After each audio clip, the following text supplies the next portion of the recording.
So many people think that mixed martial arts was the first sport to combine all aspects of martial arts. Boxing, wrestling, jiu-jitsu, judo. Maybe there were a few fighters before the MMA era to mix them all together, like Bruce Lee or Jean LaBelle. But today we're going to be talking about a really ancient sport. We have to travel really far back in time to get to it.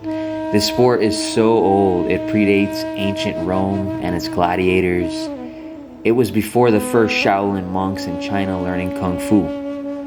The sport is 5,000 to 7,000 years old, originating in India, and the name of it is Mallayuta. Now, in ancient Sanskrit language, Mallayuta means Mala, meaning wrestling, and Yuddha, meaning combat or war. So Mallayuta literally translates to combat wrestling. So Mallayuta was a brutal sport developed in ancient India, usually a fight to the death. It was developed for two kingdoms to settle a dispute. So instead of going to war with each other, the two kingdoms would send their greatest warrior or greatest wrestler into this game of Mallayuta. Now this game included things like wrestling, boxing, submissions, joint breaking, hair pulling, eye gouging, pressure point fighting, and it was a brutal fight to the death. And if it weren't on these circumstances of settling a dispute, it was a great prize fight where the people of the kingdom would gather to watch these great fights. Now these were some of the first prize fights in human history in the sport of Mallayuta. And a lot of the kings and gods that we look up to in Hinduism were actually great masters at this game, which I'll get into in a little bit. So there are 4 different styles of Mallayuta, and each style is named after a different Hindu god or king in ancient India. The first style is Hanumanti style, named after the Hindu god Hanuman. This style concentrates on technical superiority. Now Hanuman is known by many as the god of wrestling. We can see him in 1,000-year-old sculptures and paintings doing kimura locks and wrestling moves and a variety of judo tosses. So this is the Hindu god Hanuman, concentrating on technical superiority. The next style is Jambavanti style, named after the divine king of bears, Jambavan. This style uses locks and holds to force an opponent into submission. The third style is Jarasandhi style, after the king of Magadha, Jarasandha. This style concentrates on breaking limbs and joints. And the fourth and final style is Bhimaseni style, named after a great warrior in the Mahabharata war, a strong warrior, Bhima. This style focuses on sheer strength. So this is for the fighter that can win fights just based on being really, really strong. So these are the 4 styles of Mallayuta. So the first written account of the term Mallayuta can actually be found in the Ramayana. Now the Ramayana is an ancient holy scripture in Hinduism. This is a story that follows the Hindu god Rama on his quest to rescue his wife who was kidnapped. And the term Mallayuta can be found in this book, in this story, in the context of a wrestling match between King Bali of Venera and King Ravana of Lanka. And this is thousands and thousands of years ago. Now, like I said earlier in the video, many of the kings and gods that we look up to in Hinduism would actually participate in Mallayuta. One of them was one of the most beloved figures in Hinduism, which is Lord Krishna. Now, Lord Krishna was known to be a ferocious Mallayuta fighter. He was described as a thin and slender man with not a lot of muscle. And there's stories of Lord Krishna and his brother Balarama, his older brother Balarama, wrestling. They would always practice with each other. And although Balarama was a lot bigger and stronger than Lord Krishna would always out-wrestle him. He was actually known to throw flying knees and flying kicks. So he was a great Mallayuta fighter.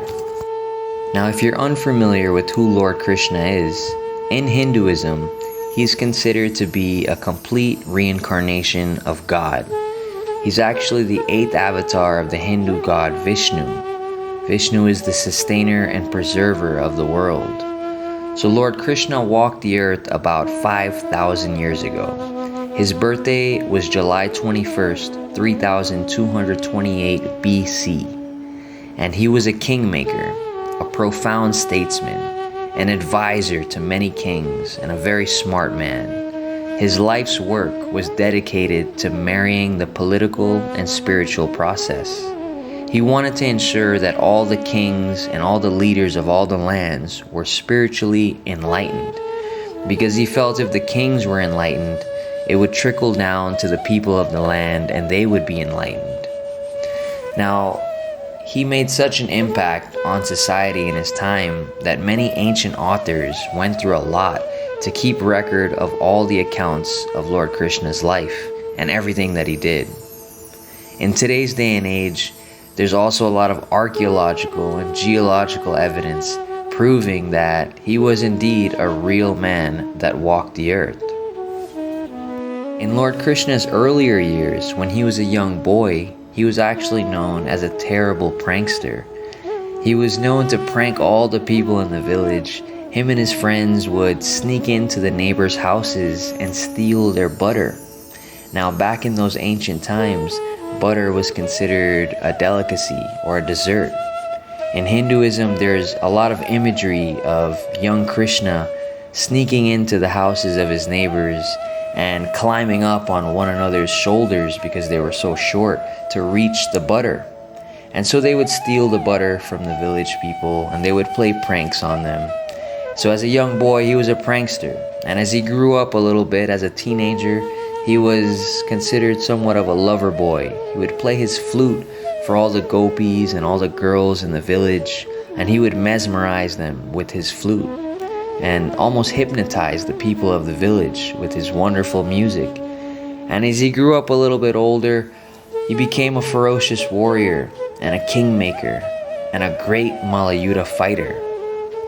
He was a great representation of balance, and that is why many consider him to be a complete reincarnation of God. So there's a great story of Lord Krishna fighting in Mallayuta when he was just a young boy. When he was about 12 or 13 years old, he was invited to the evil King Kansa's kingdom in Mathura, which is located inside of Uttar Pradesh. He was invited to King Kansa's kingdom to fight his greatest wrestlers and warriors in Mallayuta. Now, this evil king has Lord Krishna's biological mother, Devaki, imprisoned, locked up inside of a cell for many, many years. This is the same cell that Lord Krishna was actually born into. And through a sequence of divine events, the Hindu god Vishnu came onto Devaki, Lord Krishna's mother, while she was in prison and helped sneak Lord Krishna outside of the prison when he was a baby. But Lord Krishna's parents were left in the prison for many, many years. Now Lord Krishna and his brother Balarama, they come to the kingdom to fight King Kansa's greatest warriors. Now when they arrive, there are many people in the arena waiting for this grand fight. And they see young Krishna and young Balarama come, and they're just two young boys. So many of the people see the two young boys and they think to themselves, man, these two kids are gonna die. How can they beat King Kansa's greatest fighters? Some of the people know of Lord Krishna and have heard of him and know he's divine and he will be okay. But they soon all find out that Lord Krishna and young Balarama are great fighters and that they are divine beings because they kill off King Kansa's greatest warriors, leaving no one left. So now King Kansa is forced to come down into the arena and fight himself. So he comes down into the arena and he meets Lord Krishna, and he ultimately meets his death because Lord Krishna kills him. And he restores righteous rulership over the kingdom, and he frees his parents that were imprisoned. Now this was just one story of Lord Krishna fighting in Mallayuta. He went on to beat many, many kings after that. So what can we all learn from this? We can learn that many of the spiritual figures that we look up to in Hinduism and many other cultures as well were great warriors and masters at warfare. And sometimes they needed to fight in order to obtain the peace that they were seeking. We all need to strive for that balance that Krishna had, that yin-yang. Now I felt obligated to make this video because I feel that Mallayuddha is the true origin of the mixed martial arts that we all know today. Mallayuddha literally means combat wrestling. And we all know what combat wrestling is. That's MMA, that's mixed martial arts. So I just had to put this video out there, and I wanted to speak on Lord Krishna and how cool of a person he was and his martial arts background, because I feel like not a lot of people know about this stuff, and I feel like it's my duty to inform the world, because this topic is very, very dear to me. My ancestors come from India, and I just feel like I have to do this for them. So again, guys, thanks so much for watching this video. My name is Bruce Iron Lion. Os.